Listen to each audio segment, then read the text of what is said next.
Hi అండి, welcome to Nihari blogs. నేను మీ నిహారిక. అందరు బాగున్నారా? నేనైతే చాలా బాగున్నాను. మీరు కూడా అందరు బాగుండాలని కోరుకుంటున్నాను. ఈ రోజు వచ్చేసి ఒక హెల్తీ రెసిపీతో మేము ముందుకు వచ్చాను. అదేంటంటే మొలకలతోటి కర్రీ చేశాను అనమాట. కర్రీ అయితే చపాతీలోకి చాలా బాగుంటది అండ్ బగారా రైస్ అలాంటి వాటిలోకి కూడా తినొచ్చు మనము. మొలకలు కాబట్టి మన హెల్త్ కి చాలా బెనిఫిట్స్ ఉంటాయి కదండి.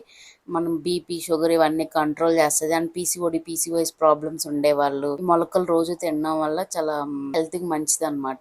నేను ఇక్కడ శనగలు అండ్ పెసలు మొలకలు చేసుకున్నాను ముందు రోజే. అండ్ కర్రీ ప్రాసెస్ అయితే చూద్దాం ఫస్ట్. ఇప్పుడు మనం దీని కర్రీ కోసం అయితే 2 ఉల్లిపాయలు 2 టమాటాలు తీసుకున్నాను.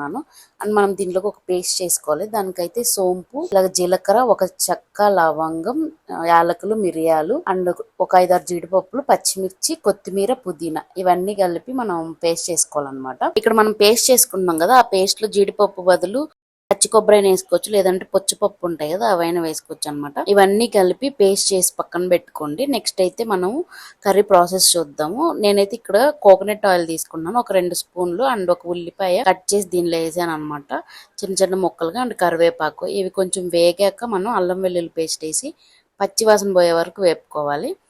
అండ్ తర్వాత 2 టమాటాలు మనం తీసుకున్నవి సన్నగా కట్ చేసుకోవాలి. ఇక్కడ మా పిండి చూడండి అలా పెద్ద పెద్ద కట్ చేస్తుందో. సరేలేండి, అలా కట్ చేసినా మనం కుక్కర్లో పెడతాం కాబట్టి కర్రీ అయితే చాలా ఫాస్ట్గా అయిపోతుంది అనమాట. ఈ టమాటాలు కొంచెం బాగా మెత్తబడే వరకు వేపుకోవాలి. కొంచెం సాల్ట్ వేస్తే తొందరగా మెత్తబడతాయి కదా. సో ఇవి కొంచెం మగ్గాక మనం పసుపు, కారము అండ్ ధనియాల పొడి ఇవి 3 వేసుకొని ఇంకొంచెం సేపు మగ్గనివ్వాలన్నమాట.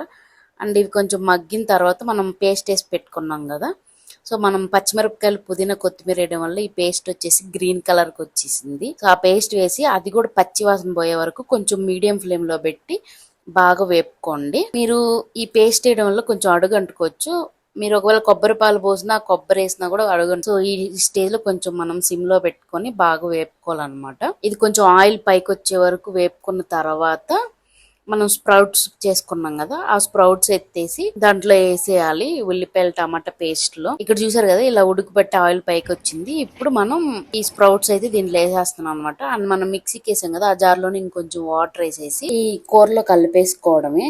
అండ్ ఇక్కడ మీరు హాట్ వాటర్ యూస్ చేస్తే బెస్ట్. ఇక్కడ నేను కెటిల్లో కొంచెం హాట్ వాటర్ పెట్టుకొని అవి కర్రీలో వేస్తున్నాను అనమాట. స్ప్రౌట్స్ వేసిన తర్వాత కొంచెం వేపుకొని అప్పుడు వేడి నీళ్ళు పోసుకోవాలన్నమాట. వేడి నీళ్ళు పోసుకుంటే ఏంటంటే త్వరగా కర్రీ అవుతుంది. అండ్ చల్ల నీళ్ళు వేస్తే అవి బిగుసుకుంటాయి అనమాట. వేడి నీళ్ళు వేయడం వల్ల త్వరగా ఉడుకుతుంది కూడా కర్రీ, ఎందుకంటే ఇవి పచ్చి స్ప్రౌట్స్ కదా అందుకని. అండ్ వేడి నీళ్ళు పోసిన తర్వాత ఒక ఉప్పు, కారం ఇవన్నీ చూసుకొని మీకు కరెక్ట్గా అనిపిస్తే ఇంకా కుక్కర్ మీద మూత పెట్టుకొని ఒక 2 విజిల్స్ రానివ్వాలి, అంతే అండి. అండ్ ఈ కర్రీ చాలా అంటే చాలా బాగుంది. నేను ఫస్ట్ టైం ట్రై చేశాను. అండ్ దీంట్లో మనం కోకోనట్ ఆయిల్ యూజ్ చేసాం, లేదంటే మీరు వెన్నతో అయినా చేసుకోవచ్చు. అండ్ హెల్దీ వర్షన్ అనమాట. మనకి స్ప్రౌట్స్ తినడం వల్ల హెల్త్కి చాలా మంచిది కదా, చాలా బెనిఫిట్స్ కూడా ఉంటాయి. రోజు స్ప్రౌట్స్ తినడం వల్ల మన స్కిన్ కూడా గ్లోగా ఉంటుందంట. అండ్ మనం ఆయిల్స్ ఇవేమి తక్కువ యూజ్ చేసాం, మసాలాలు కూడా చాలా తక్కువ యూజ్ చేసాం. నేను 2 చెక్కలు, ఒక యాలక్కాయ యూజ్ చేశాను. ఈ కర్రీ 4 మెంబర్స్ సరిపోద్దండి. నేను ఒక పిడికిడి తోటి శనగలు, ఒక పిడికిడి పెసలు వేసాను.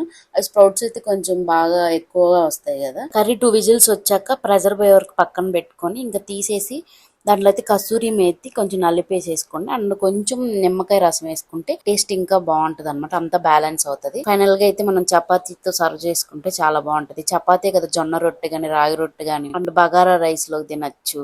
అండ్ ఎక్కువ కర్రీ అయితే ఎక్కువగా తినచ్చండి. ఇది స్ప్రౌట్స్ కర్రీ కాబట్టి మీరు కారం అవన్నీ తక్కువ వేసుకుంటే బెస్ట్. నేను అన్ని మినిమల్ గా వేసాను. టేస్ట్ అయితే చాలా బాగుంది. ఆయిల్ కూడా ఏదైనా యూస్ చేసుకోండిలేండి. నేను కోకోనట్ ఆయిల్ తో ట్రై చేశాను, టేస్ట్ ఎలా ఉంటుందా అని చెప్పి. చాలా అంటే చాలా బాగుంది అనమాట.